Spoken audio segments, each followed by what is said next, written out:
of the Big Ten, Chris Autman-Bell, entering season 7 at Minnesota. So we were just talking before we got on the air, and you were committed to play for PJ Fleck at Western Michigan. Yes, sir. Before he moved over to Minnesota, and a lot of your class was too. Yes, sir. But those guys are gone. John Michael Schmidt's now off to the NFL. Mo Ibrahim now off the NFL. Tanner Morgan gone.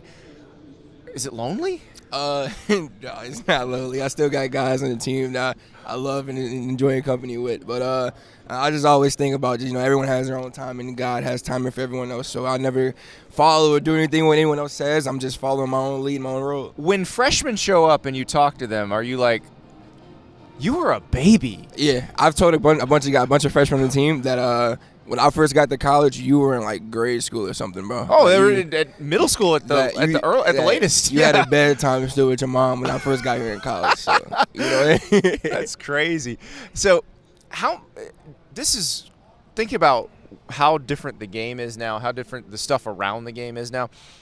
How has it changed for you? Because obviously the transfer portal came in, but you didn't use that. But NIL is something that was new. Oh yeah, definitely. I mean, that was in your 5th year in college. So what has that been like?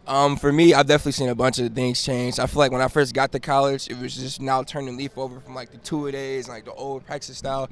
So then NIL came along as well. But for me, I've always stayed grounded. I've always stayed true to myself and true to like how I came in and what my coach of football was. So never cared about the transfer portal and NIL here and now. I've obviously got certain deals with NIL and this and that now, but to get everything I can out before I get out of college. But I just stay true to myself and stay true to how I know and how I know football should be. So now I assume you've graduated. Yes, sir. What are you working on now? What degree are we working on? I've actually graduated with 2 degrees. Okay. I got my undergrad and my master's in retail merchandise and master's in youth studies, but a minor in retail merchandise, sorry. And I'm just, going through my last season. I got to take a couple classes to be on the field this upcoming season. And I'll definitely try the NFL for sure. Definitely, that's my biggest goal. That's the thing I want to try the most. But after that, we'll see what I can do with my major. This is the classes you would, if you pursue into a degree, that would be a second master's degree? I believe so. Maybe a doctorate, maybe.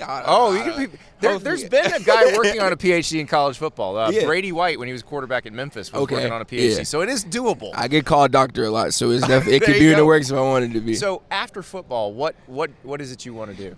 Definitely after football, whether it's been like fashion, I'm big on fashion. I love high Balenciaga glasses. I love high fashion designer.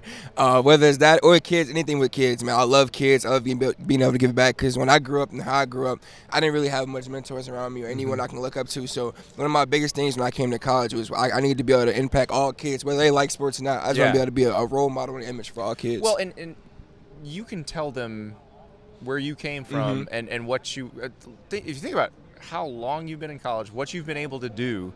I would imagine that's a pretty inspirational story when you're talking to a young person who's in the same shoes you were. It's amazing, man. I can definitely lay off these stories and let these young kids know you can do anything you want, no matter what, man. You just got to put in the hard work, dedication each every day, and do the right things in and out, and you'll get there. So now you have a really breadth of knowledge about the Big Ten. So I want to ask you, who was the toughest DB that you've gone against in your career? The toughest DB that I've gone against in my career? It's a lot, man. I've had a couple of battles with Riley Moss at Iowa. Oh, yeah. Him. Honestly, a non-conference guy that we played, I think 19, Georgia Southern, Kendall Vildor. He's a great corner. He's with the Bears now.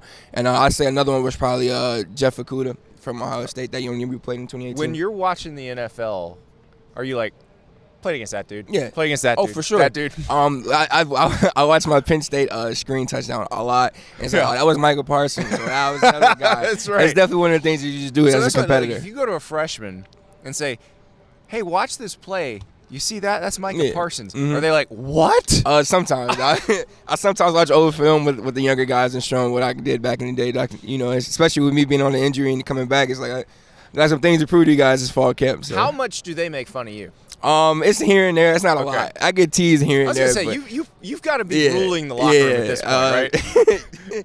I've definitely been there the longest. I literally seen our new facility be built. I was in the old facility when I first got here and seen the new one be built. So I get jokes here and there, but it's all funny games. So tell me, because you've lived there forever now, what's the best thing about Minneapolis?